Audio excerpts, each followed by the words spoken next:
Friday, and welcome to day 7 of getting the pool ready for summer. Ignore the chainsaw, somebody's getting some trees taken out. Look, I got gloves on because I'm going to do some big work today, so let's get into it. So every year, I like to do a major improvement to the pool, and this year is a big one. We're going to replace the pump with a variable speed pump. Now, this part isn't normally for those who don't know what they're doing. So if you don't feel comfortable doing this and you have a pool, hire a professional. I learned how to do electrical and plumbing when I was in the Navy, so I feel completely comfortable doing it. And I've already got the power shut off, and I've already got this pump unhooked. So I'm just gonna do a quick walkthrough of how we're gonna do this from the top. We got the new pump in.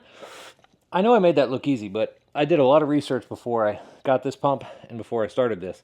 And I really know my system. So it's not as easy as it sounds, but if you really know what you're doing and you really know your stuff, it can be not too bad.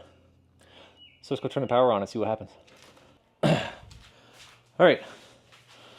Now that we got that new pump in, a couple things we got to do before we turn it on. Number one is we have to prime the pump. And that just means it sprays water in the basket here so that it's not trying to suck on air to start the first time. You basically have to fill it up. And the other thing is you put some silicone around the seal on your basket strainer. Put that back on, turn it till it's perpendicular. Ugh. The new one, she's nice and tight. All right, that's all we needed to do. She should fire right up.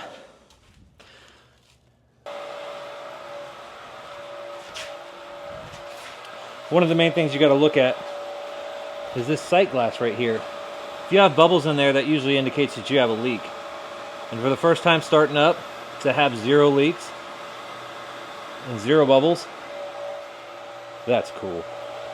And it's really, really quiet too. Awesome.